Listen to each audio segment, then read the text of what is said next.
every day, you all get together at a time of your mutual choosing, subject to the concurrence of the superintendent, of course, and you decide when you want to have a 10-minute meeting.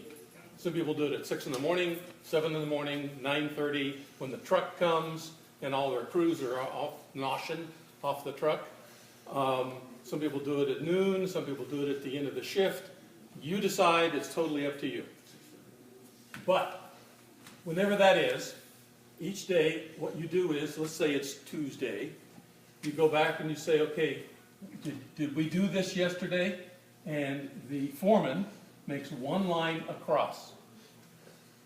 Either the superintendent or the trade whose work got released by that work says, I agree that was done satisfactorily, sufficient for me to start, or in the case of the superintendent, I agree you did it like you said you would, you met your promise, and the superintendent or the follow-on trade draws a line to make an X on this. And that means it was done on time, okay? And you go through each of these. Then once that's done, if there's a miss, if this didn't happen on time, you turn it 45 degrees, finish it out, come back to it and say, why? Not why, but why? Because what you really want is the truth. You don't want to drive people into a defensive corner. You really want to find out what happened. And not just one why, but once they answer that, why? At least 5 times. Because the first time is an excuse, the second time is a symptom, the third time is, are you with me? I mean, you got to keep going down there until you get to the root cause of why we missed this. 85% of the time, roughly, it's going to be a system problem. It's going to be a process. It's going to be a design process of some kind of process that caused you to miss it.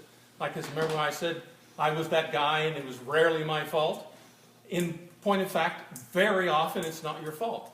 But whatever the problem is, the root cause is, it's probably going to cause somebody else to miss or you to miss again. And so we want to find out what the real reason for the miss is, and we want to fix it. And that's where Hathaway Dinwiddie's folks come in and say, okay, let's go knock that out. Let's go figure this out, and let's make sure it never happens again. If it's within your own organization, maybe the right people weren't there, pardon me, maybe the materials weren't there on time, you got to figure out why, and you got to fix it so it never happens again. So 5 whys. I suggest you write them on the back of this. The first why is this, the second why is that, third, fourth, fifth, until we get to the root cause, and then we go say, let's go fix that, let's go mitigate that.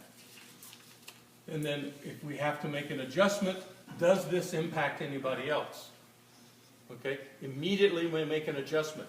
Always bearing in mind that milestone down there, that date, is now driven into the wall by a nail gun. It is not going to move now. So what do we have to do to make sure that doesn't get messed with? So I'm going to put this back because we didn't really miss it. Now it's because it's today. Now we've done in 3 or 4 minutes, we've done this, and we say, okay, we go around the room literally. Is this still your promise? Are you doing this today? Are you doing this today? Are you doing this today? Yes, yes, yes. Okay, great. Any questions? Boom, we're done. Tops 10 minutes. If it's 11 minutes, we took a minute too long. It's in and out. That way it's a meeting. If you will all show up exactly on time, and that's your promise to each other, I will do that so we don't screw around. If you will show up on time, it's a quick 10-minute meeting, in and out, and everybody knows what everybody's doing, and we're off and running. Right? Then once a week,